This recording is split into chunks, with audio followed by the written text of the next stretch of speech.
Abeena Joao ചോടുകരെന്ന് India മൊത്തം അർജിത് സിംഗിനോട് പറഞ്ഞുകൊണ്ടിരിക്കുകയാണ്, ഒന്ന് പോവരുത് ഇതിൽ നിന്നെന്ന്. കഴിഞ്ഞ 2 ദിവസം മുന്നേ അർജിത് സിംഗ് പോസ്റ്റ് ഇട്ടിരുന്നു തൻ്റെ പ്ലേബാക്ക് സിംഗിങ് ഇറ അവസാനിക്കുകയാണെന്ന്.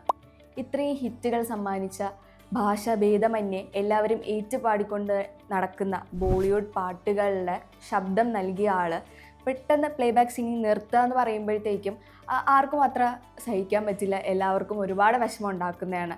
ഹിന്ദി മാത്രമല്ല, തമിഴ്, തെലുങ്ക് ഒരുപാട് ഭാഷകളിൽ പാടി തൻ്റെ കഴിവ് തെളിയിച്ച മാറ്റിവെക്കാനാവാത്ത ഒരു സിംഗറാണ് അർജിത് സിംഗ് എന്നുള്ളത്. അതുകൊണ്ട് തന്നെ രാജ്യം പത്മശ്രീ വരെ നൽകി അദ്ദേഹത്തെ ആദരിച്ചിരുന്നു.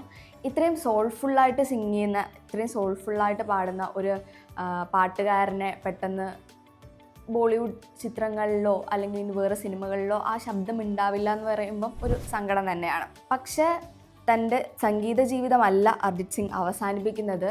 ഒരു പുതിയ അർജിത് സിംഗ് ആണ് ഇനി വരാൻ പോകുന്നതെന്നാണ് തോന്നുന്നത്. കാരണം ഇൻഡിപെൻഡൻറ്റ് മ്യൂസിക്, ഇത്രയും സോൾഫുള്ളായിട്ടുള്ള ട്രാക്കുകൾ നമുക്ക് തന്ന, വളരെ മനോഹരമായിട്ടുള്ള ആയിരക്കണക്കിന് പാട്ടുകൾ പാടിത്തന്ന അർജിത് സിംഗിൻ്റെ സ്വന്തം പാട്ടുകൾ ഇനി എങ്ങനെ ഇരിക്കുമെന്ന് കാത്തിരുന്നും കൂടെ കാണാൻ പറ്റുന്ന ഒരു അവസരമാണ് വരുന്നത്. ശരിക്കും ഇപ്പം ബോളിവുഡ് സിംഗേഴ്സിൻ്റെ കാര്യത്തിൽ ഇത് മുന്നേയും ചർച്ചയായിട്ട് വന്നതാണ്. അർമാൻ മാലിക് പോലുള്ള സിംഗേഴ്സ് ഓൾറെഡി പറഞ്ഞതാണ്, ബോളിവുഡ് ട്രാക്ക് സിംഗ് ചെയ്യുന്നതിന് പേയ്മെൻ്റ് ഇല്ല. ഒരുപാട് താരങ്ങൾക്ക് പേയ്മെൻ്റ് ഇല്ല. ഒരുപാട് പേര് വലിയ ഫെയർ ആയിട്ടുള്ളൊരു പേയ്മെൻ്റ് ഇല്ലാണ്ടാണ് പാടുന്നത്. മാത്രമല്ല ഈ പാടുന്നവർക്ക് ആവശ്യത്തിനുള്ള റെക്കഗ്നൈസേഷൻ കിട്ടുന്നില്ല എന്നുള്ളതും ഒരു പരാതിയായിട്ട് ഒരുപാട് പാട്ടുകാരും ഇത് പറഞ്ഞിട്ടുണ്ട്.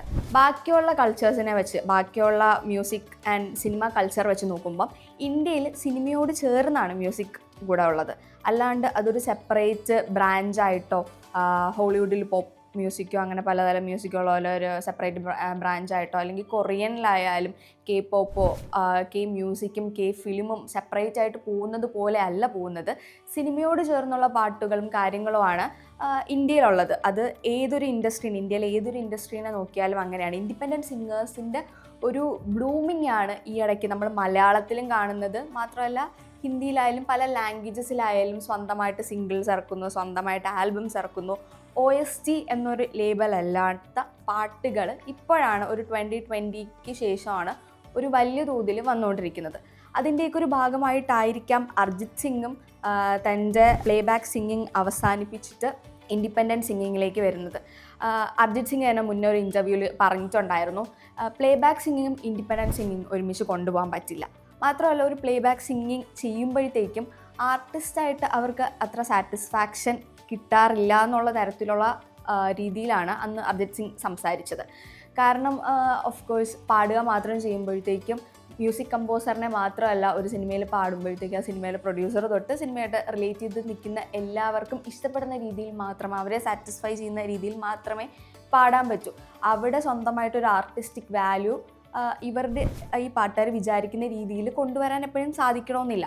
മാത്രമല്ല ഈ മോണിറ്ററി ബെനിഫിറ്റ് അത്ര ഇല്ലാത്തതും ഒരു പ്രശ്നം തന്നെയാണ്. കാരണം എല്ലാവരും ജീവിക്കുന്നത് ഓഫ് കോഴ്സ് നമ്മൾ എത്ര പാഷനാണെങ്കിലും മണി ഈസ് ഓൾസോ ഇമ്പോർട്ടൻറ്റ്. ആ ഒരു സമയത്ത് ഒരുപാട് പുതിയ സിംഗേഴ്സ് ഇത് ഭയങ്കരമായിട്ട് മെൻഷൻ ചെയ്തതാണ്. ഇപ്പോൾ അർജിത് സിംഗ് വരെ മെൻഷൻ ചെയ്തു, അൺഫെയർ പേയ്മെൻ്റ് ആണ് മ്യൂസീഷ്യൻസിന് കിട്ടിക്കൊണ്ടിരിക്കുന്നതെന്ന്. ഇവർ പാട്ട് പാടി കഴിയുമ്പോൾ മോസ്റ്റ്ലി പറയുന്നതെന്ന് വെച്ച് കഴിഞ്ഞാൽ ഇവർക്ക് ലൈവ് കോൺസേർട്ട്സോ അങ്ങനെയൊക്കെ നടത്തി അതിലൂടെ മോണിറ്ററി ബെനിഫിറ്റ്സ് ഉണ്ടാക്കാം. അല്ലാതെ ഒരു പേയ്മെൻറ്റ് ഇവർക്ക് നിഷേധിക്കപ്പെടുന്നതും കൂടെ ഒരു സാഹചര്യമാണ്. പക്ഷേ എന്തൊക്കെ പറഞ്ഞു കഴിഞ്ഞാലും ഇങ്ങനെ ഒരു കുറേ അൺഫെയർ ഒക്കെ ഉണ്ടെന്ന് പറഞ്ഞാലും നമ്മൾ ആരാധകരെ സംബന്ധിച്ചിടത്തോളം അർജിത് സിംഗ് പാട്ട് നിർത്തുക, അർജിത് സിംഗിൻ്റെ ശബ്ദത്തിൽ നിന്ന് പാട്ടുകൾ കേൾക്കാതിരിക്കാൻ പറ്റുക എന്നുള്ളത് ഒരു വിഷമം തന്നെയാണ്. ചിലപ്പോൾ നമുക്ക് ഇഷ്ടപ്പെടാത്ത സിനിമയായിരിക്കാം, അർജിത്തിൻ്റെ പാട്ടിന് വേണ്ടി മാത്രം നമ്മൾ കാണുന്ന സിനിമകളുണ്ടാവാം. അല്ലെങ്കിൽ സിനിമ ചിലപ്പോൾ ഫ്ലോപ്പായിരിക്കാം, നമുക്ക് ഒട്ടും കണക്റ്റ് ആവാത്തതായിരിക്കാം. പക്ഷേ ആ സിനിമയിലെ പാട്ടുകൾ മാത്രം നമ്മൾ കേൾക്കുന്നുണ്ടാവും. അങ്ങനെ അർജിത് സിംഗിന് വേണ്ടി മാത്രം കേൾക്കുന്ന പാട്ടുകളും സിനിമകളും കാണുന്ന സിനിമകളും ഒക്കെ നമുക്ക് എല്ലാവർക്കും ഉണ്ടാവുന്നുണ്ട്. ബട്ട് ഈ ഒരു ഷിഫ്റ്റ് ഇപ്പം അർമാൻ മാലിക് ഇതുപോലെ ഒരു ഷിഫ്റ്റ് നടത്തിയിരുന്നു ഒരു 2021, 2022 ആ ഒരു സമയത്ത്. അതുപോലെ തന്നെ ഇപ്പോൾ അർജിത് സിംഗ് ഷിഫ്റ്റ് നടത്തി from playback singing to independent music. ഇത് ഒരു കണക്കിന് ഭയങ്കര നല്ലൊരു ഇതാണ്. സിനിമയുടെ കൂടെ അല്ലാണ്ട് ഒരു സെപ്പറേറ്റ് ആയിട്ട് മ്യൂസിക് ഇൻഡസ്ട്രി. നമ്മുടെ ഇന്ത്യയിൽ തന്നെ ഒരുപാട് മ്യൂസീഷ്യൻസ്, ഭയങ്കര ടാലൻറ്റഡ് ആയിട്ടുള്ള മ്യൂസീഷ്യൻസ് ഉണ്ട്. നമുക്ക് ഈ സിനിമകളുടെ കഥകളിലൂടെ മാത്രമല്ലാണ്ട് ഇവരുടെ മാത്രമുള്ള പാട്ടുകൾ കേൾക്കാണ്ട് ഇവരുടെ ജീവിതത്തിലൂടെ എന്താണ് പറയാനുള്ളത്, ഇവരുടെ ഐഡൻറ്റിറ്റിയിൽ എന്താണ് പറയാനുള്ളത്, അല്ലെങ്കിൽ ഇവരുടെ ക്രിയേറ്റിവിറ്റിയിൽ എന്താണ് പറയാനുള്ളതെന്ന് കേൾക്കാൻ പറ്റുന്ന ഒരു അവസരം കൂടെയാണ്.